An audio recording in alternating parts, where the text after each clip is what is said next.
एक ही जगह हो ना और हम बोलते समय जो वक्ता रहते हैं हम उनको विषय नहीं देते हम, फिर अपने मन से कोई भी विषय बोलते हैं तो मिक्स हो जाता है, ऐसा मिल जाता है एक में एक में, तो उसका हमें परिणाम यानी रिजल्ट नहीं दिखता कि कौन सा विचार सही है कौन सा विचार गलत है, इसका रिजल्ट नहीं मिलता हमें। और यही हो रहा है। तो ये जो आंदोलन है विचारों का, यह भी नहीं बहुत शुरू से 1932 से जब मैं पढ़ने लगा, मेरे बारे में शुरुआती से मैं बता देता हूँ मेरे जीवन के बारे में 2-3 इसमें। तो कोई भी आदमी ने किसी भी विचार इसको कोई भी संस्था को समर्पित होना चाहिए। जब तक वो एक विचार को समर्पित नहीं होगा तब तक वो विचार मजबूत नहीं होगा और आगे नहीं बढ़ेगा। तो मेरे जीवन की बातें, मैं भी पहले जवानी में उठपटांग था आदमी का, रावण को क्यों जला दे तो हम रात को जला लेंगे, है? वो फलाना इसका मैंने द्रविड़ क्रांति दल बनाया था, उस समय कुछ गिने गिने गुण लोग जुड़े थे और बाद में सब पूरा अनुसूचित जाति के लोग जुड़े थे, बड़े खूंखार थे उस समय में मेरे इसमें। तो उस समय में ये वो आंदोलन में एक विचारधारा होती है। तो मेरी किताब जो है द्रविड़ त्रिब्लिस 4 खंड है उसके, वो बाबा साहब को समर्पित है, बुद्धिज्म की इसमें। तो मुझे लगा तो मैं क्या ये आंदोलन शुरू से था मैं उसमें, अरे कोई ये नहीं रहा तो काम करना रहता है ना, जैसे मजदूर, हाँ उसको काम कर मजदूरी मिलती तो जाता है, लेकिन विचारों का प्रचार प्रसार के लिए भी संगठन की जरूरत, कोई भी संगठन हो, लेकिन उन विचारों का जो मिलान और मिक्स रहता है तो उसका रिजल्ट नहीं मिलता, परिणाम नहीं मिलता। ये एक बात ध्यान में रखो। तो त्रिब्लिस से बहुत ही बाप से मैं वगैरह सभी इसमें SC/ST एम्प्लॉयज फेडरेशन में जुड़ा था, दिल्ली चढ़ने पूरा भारत घूम के आ गया पूरा। वो बात अभी जाने मेरे जीवन के बारे में इतना बताया। फिर हम ऐसे ही बैठे थे तो किसी बुद्धिजीवी ने बताया कि भाई हमारा गुण होना तो ऐसा है, उसको एक जगह करना चाहिए, है? तो फिर हमारे श्रद्धा स्थान जिसको धार्मिक स्थल बोलते हैं, कोई देवा देवता के नाम से लोग जमा होते हैं, उसको श्रद्धा स्थल बोलते हैं यानी विश्वास स्थल बोलते हैं। तो ऐसा होना चाहिए, पूरे गुण होना चाहिए। तो फिर हमारे स्थल कौन से बचा हुआ, कचरगढ़ का महाकाली कंगाली और लिंगो बाबा, मजे रूपलंग पारी कुपार लिंगो और जंगो रहता, और उसके बाद में पाटाली हीरा सुखा वगैरह वो सगा पेन वहाँ पर है, वो गुफा सातपुड़ा के राज्य में वो गुफा है। तो ऐसे ही बैठे थे। तो एक विचारवंत सपनों के सौदागर तो बहुत रहते हैं, लेकिन सपना हकीकत पे उतारना उसके लिए काम करना पड़ता है, सपना तो कोई भी देखता है। तो फिर हम जुड़ गए, तो फिर हम काम में लग गए। कौन, मोतीराम गंगाली और शीतल सिंह मरकाम, मैं जो बैठा हूँ। तो आपसे मुलाकात हो रही है मेरे जीवन की संध्या में हो रही है। मैंने जो बताया, मेरे जवानी मैंने सूरज जब सर पर रहता है, ऊपर में रहता है 12 बजे या 1-2 बजे भी अच्छा ही रहता है, तो उस समय बहुत कुछ, फिर भी अभी मैं हिम्मत नहीं आ रहा, बहुत कुछ मैं बताऊंगा मेरे इसमें। तो हम इसमें जुड़ गए और कचारगढ़ गुड़ लग गए। तो पूंजी तो लगती है, हर आज का भी कार्य में पूंजी लगे जो नहीं भाई, हाँ? समाज की हो या व्यक्तिगत इसकी हो, पूंजी तो लगती है। तो समाज की ताकत जो है, जिसमें आर्थिक ताकत यानी इकोनॉमिक पावर होता है, एक पॉलिटिकल पावर होता है और एक रिलीजन पावर होता है, ये समाज की ताकत है। और इसमें कंट्रोलिंग करता है पूरा एजुकेशन। अब इसमें ये इम्प्लीमेंट करने के लिए मुझे बताया, हमारे प्लानिंग की आवश्यकता होती है, एक नियोजन बनाना पड़ता है, प्लानिंग बनानी पड़ती है, और प्लानिंग अमल में लाने के लिए, इम्प्लीमेंट करने के लिए कैडर की आवश्यकता होती है, यानी कार्यकर्ताओं की आवश्यकता होती है। इसका अध्ययन करके मैंने वो सब, मैंने बताया ना, वो संगठन सब संगठन छोड़ दिए, सब कुछ छोड़ दिया, सब घर पर भी टिकट निकाल देते, होटल बुक कर देते। मैंने बोला मुझे क्षमा कर दीजिए, मैं नहीं आऊँगा, मैं मेरे समाज को समर्पित हो गया। बगैर समर्पित हुए, बगैर इसके वो काम आगे नहीं बढ़ सकता। तो मैं आपका ज़्यादा ना फिर ये जरा गोंडवाना गणतंत्र पार्टी और गोंडवाना महासभा थोड़े थोड़े बता देता हूँ मैं। हम कोई भी संगठन बनाते और एकदम राजनीति करना शुरू कर देते हैं। विधायक बनना, सांसद बनना, नगर परिषद ये बनना शुरू कर दे। अब समाज कितना जुड़ा है, क्या जुड़ा है, तो ये क्या है, अब मुद्दा होता है ना भाई, विधायक बनना है या सांसद बनना है या नगर परिषद कोई भी सदस्य बनना है, यानी उसका रुतबा बढ़ता है, तो कोई भी बनने के लिए आगे बढ़ता है, वो संकट का विचार नहीं करता। मैं थोड़ी चीज बताऊंगा। गोंड महासभा पहले से थी, 1932 से शुरू आ गई थी। सभी उस समय के सरकार को निवेदन वगैरह दे रहे थे। तो गोंड महासभा के अध्यक्ष थे मंगरू सिंह हुई के, नैनपुर के, मंडला जाते समय नैनपुर के, वो गोंड महासभा के। तो गोंड महासभा के तो उस समय में जो गोंडवाना था उसमें उन्होंने उम्मीदवार खड़े किए थे, तो 20 सांसद आए थे चुन के।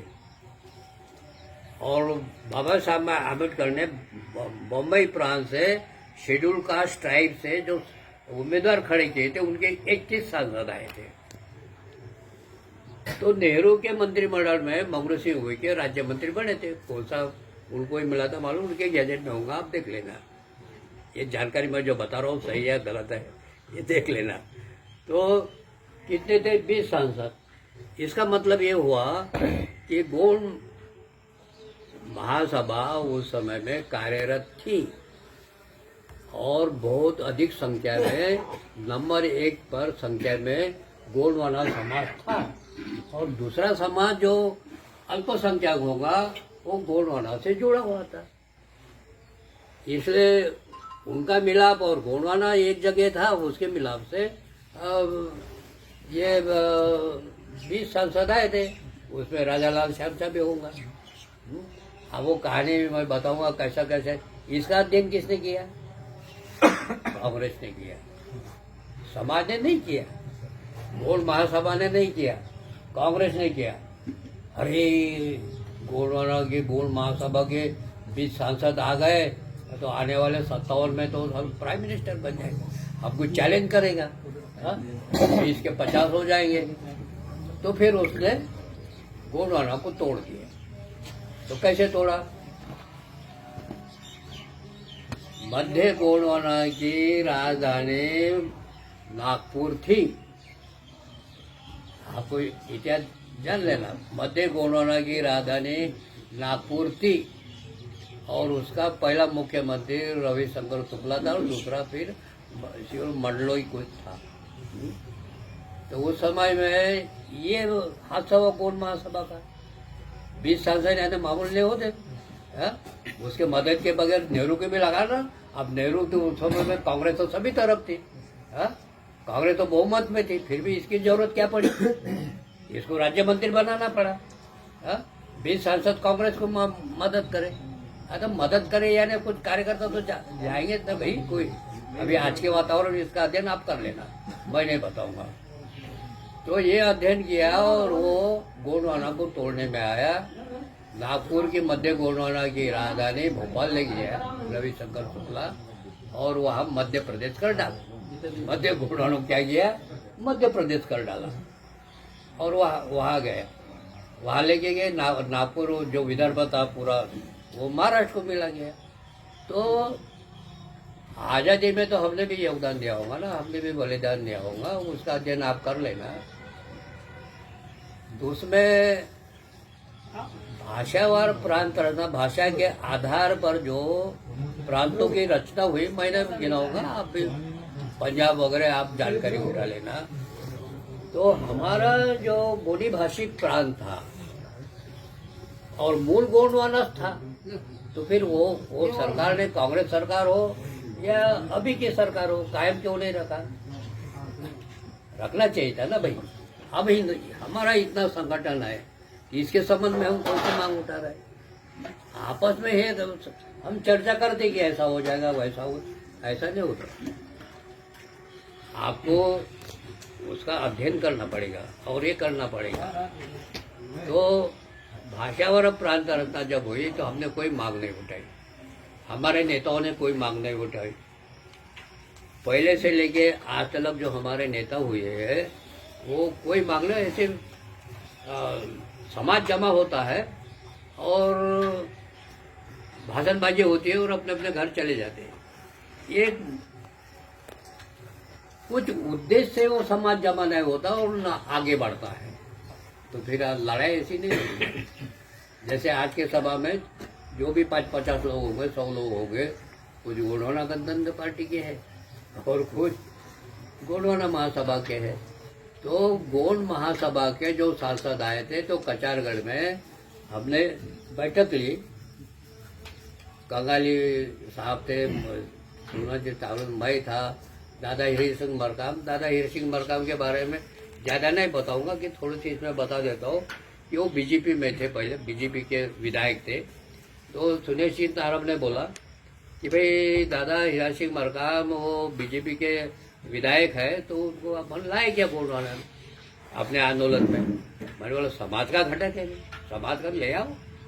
फिर आए वो, दूसरी बार वो बीजेपी में मदद नहीं की, तानाखार से विधायक थे वो, ये तीसरी बार आए हो फिर गोंडवाना के नाम से। तो हम बैठे, तो फिर वहाँ चर्चा हुई कि गोंड महासभा जो थी उसको गोंड महासभा नाम दिया गया, तब से ये चल रहा है। तो गोंडवाना पहले दादा हीरा सिंह मरकाम की सर्वजन स्वराज पार्टी थी। सर्वजन स्वराज पार्टी को हमने बोला गोंडवाना आंदोलन चलाए तो बाजू में कर दो, तो गोंडवाना के नाम से फिर गोंडवाना गणतंत्र पार्टी बनी। अब मैं ये सभा में नहीं बताऊंगा, लेकिन गोंडवाना गणतंत्र पार्टी की अलग सभा होंगी तो मैं उसमें बताऊंगा। लेकिन भर्ती जैसे चर्चा हुई, आप चिंतन कीजिए कि आपको कौन से रास्ते से आगे बढ़ना है। हम जो रास्ते से आए हरे पर पहुंचे, यदि बीच के रास्ते से भटक गए तो अभी तक हरे नहीं आए रहते। ये बात ध्यान में रखो अपने दिमाग में। गोंडवाना महासभा के आप लोग हो, गोंडवाना महासभा को कौन से रास्ते से जाना है और समाज को लेके जाना है। ये गोंडवाना महासभा जो रास्ते जाएगी, जो निर्णय लेगी, वही गोंडवाना गणतंत्र पार्टी के उसका परिणाम मिलेंगे, फायदा मिलेगा। यदि हम आपके कल्याण को बचाना होगा, क्योंकि गोंडवाना गणतंत्र पार्टी में काम करने वाला बोलेंगे मैं विधायक हूँ और गोंडवाना महासभा वाले मैं भी खड़ा रहता हूँ। हो गई गोंडवाना गणतंत्र पार्टी के आज भीमगढ़ से और गोंडवाना महासभा से लड़ाई, लोग तमाशे देखे। अरे आज तक लोग साथ में चलते थे, लेकिन दोनों झगड़ रहे। तो फिर लोगों का दोष नहीं है, समझे क्या। इसलिए भतीजे से भी बहुत सारे मैंने आपको पहले बताया, मेरे संध्या के समय आपसे मुलाकात हो गई। अब मैं ये नहीं बताऊंगा इतना समय क्यों लिया शीतल मरकाम ने। गोंडवाना गणतंत्र जो विषय जो रहता है उसी में मैं वो बात करता हूँ। आप गोंडवाना गणतंत्र पार्टी का जो भी कार्यकर्ता होंगे वो अलग से कार्यक्रम लीजिए। यहाँ पर एक भी बैनर नहीं लगा है, ना वहाँ पर बैनर लगा है। हाँ, तो फिर कोई पुलिस को कंप्लेंट कर देंगे तो ये बोलेंगे अर्बन नक्सली है। यहाँ कोई चर्चा हो रही लड़ाई झगड़े की, अरे पुलिस हमला कर देगा, पकड़े, अपनी सभा इधर उधर हो जाएगी। तो आप खुद से इसमें हो क्या हो, हमारी बातों का जो भी दूसरा समाज है या जो भी संगठन उसके ऊपर परिणाम क्यों नहीं होता, इसका आप चिंतन कीजिए। हम ये ऐसी लड़ाई लड़ेंगे, वैसी लड़ाई लड़ेंगे, हम केवल बातें करते हैं, लड़ाई कहाँ लड़ते भाई। हाँ, तो मैं ज्यादा ये नहीं करूँगा। मैं आपको विनती करूँगा कि ये जो हमने आंदोलन को दिए, कचारगढ़ को, माँ काली कंकाली, पारी ऊपर लिंगो और जंगो रायता, जिन्होंने अपने जीवन में काम किया, तो जो सगागन थे, जिसको सगापेन कहा जाता है, उन्होंने भूमक व्यवस्था बनाई और उसके प्रचार पर कोई राष्ट्र में इतना प्रचार प्रसार हुआ। और उसकी नींव आज भी जो भी धर्मावलंबी है, जो भी रास्ते से जाके वो पारिक उपार लूंगी ना रखी हुई सामाजिक नींव है, उसके ऊपर ये है। कोई होगा ऐसा तो मैं मेरा चिंतन बताऊंगा। तो उसमें हमने कंगाली जी ने वगैरह सल्ला गंगड़ा ये किए। मातृशक्ति और पितृशक्ति ये दोनों से जीव उत्पत्ति होती है। ये कैसी होती है, क्या होती है। महासभा में एक आध्यात्मिक आपको विषय रखोगे तो मैं आपके लिए तैयार हूँ। यह महासभा ये होया पुण्य यानी गोडी धर्म का काम करे, अपने शक्तियों को जागरूक करे। माँ कली कंगाली पारिक उपार लिंगो और जंगो रायतार आज भी ये शक्तियाँ जागरूक है। तो इसमें गलत हम दर्शाते हैं। मैंने बोला वो एक कार्यक्रम में गया था तो वो सेंदरी कलर रंग लगना चाहिए, यानी पूजा का होता है। वो उसमें नीला लगा दिया है, किसमें इसमें लगा दिया। हा? और आज के कार्यक्रम में यदि बूढ़ी धर्म का झंडा रहता है, यहाँ पर अपन ने लगा दिए रहते तो एक बूढ़ी धर्म का झुंडा गीत हो जाता है, एक अलग जागृति हो जाती है। आने जाने वालों को देखा रहता है अरे यह क्या हो रहा है झंडा से। आज ये सभा में हम तो है गोंडाना गणतंत्र पार्टी के, गोंडाना गोंड महासभा के, कोई हमारी पहचान है कुछ ना, बाहर है ना अंदर है, पीला गमछा है, समझे क्या। तो ये हमारी पहचान है। मैं थोड़ के मैं बता दूंगा, मेरा उपयोग यदि करना है तो मेरा उपयोग कर रहा था, आपको बता देता हूँ। जिसको भी सांसद विधायक 2029 उसके पहले भी हो सकता है। हा? आप चिंतन ये अध्ययन करो इसका सब। वो गोंडवाना गोंड महासभा के लोग हो या गोंडवाना गणतंत्र पार्टी के लोग हो, जो काम करेंगे वो जनता के सामने जाएगा और जनता उससे जुड़ेगी। जो काम नहीं करेगा, शीतल मरगाम घर में बैठा रहेगा तो जनता को मालूम है मेरा नाम, लेकिन मुझे क्यों जोड़ेगा भाई। ये तो अभी तक घर में बैठा था और ये सांसद बनने जा रहा है, हा? या धर्म प्रचारक बनने जा रहा है क्या। तो भाई मेरा कैसा उपयोग हो, मैं आपको समर्पित हूँ, समाज को समर्पित हूँ। मेरा यदि प्रवचन रखना चाहते हो गोंडाना गोंड महासभा गोडी धर्म की, इस पर मैं दूंगा। तो ये हमने जो दिए उसका ये गलत ये हो रहा है, समाज को अच्छा संदेश जाता ये। और इधर में झंडा लगा रहे थे, झंडा में आजकल क्या है देखो, कोई भी आंदोलन में समाज जुड़ता है। मैंने बोला ना आपको पहले, economic power, education power, religion power, ये जो बातें उसको कौन संचालित करती है, सोशल पावर। समाज जिसकी तरफ होगा वो ताकत आगे बढ़ेगी ना। समाजक नहीं आए, ये इतने लोग नहीं आ रहे थे, हम ये दोनों तीनों चेक में किए रहते क्या। हा? ये सोशल पावर जो है समाज, आज हमारा सोशल पावर है ना, सामाजिक शक्ति ये बढ़ गई है। तो मेरा विश्वास है कि ये कोया पुण्यम से गोडी धर्म गोंडवाना के गोंड है, हमारी गोडी भाषा है, गोडी धर्म है। हा? हम पारिक उपाली को मांडे वाले आपकी देवी देवता पूरे ले लिए, दूसरों ने, मैं नाम नहीं बताऊंगा, शंकर जी को ले लिया। आप उनको पूछिए कोई भी पुजारी को कि भाई ये शंकर जी को आप पूजा पाठ करते हो, ये लिंग पिंड की पूजा पाठ करते हो, ये क्या चीज है बताइए तो। हा? कितनी पीढ़ियां हो गई। तो मैं बता देता हूँ, मोतीराम कंगाली ने जो कोया पुण्यम दास सार जो लिखा है किताब, उसने 88 पीढ़ी हुई समूह की। और जो लिंगो ये उपाधि है, जिनको गोंडी भाषा है उसको भाषा का ज्ञान है, उन लिंगो कहा जाता है। तो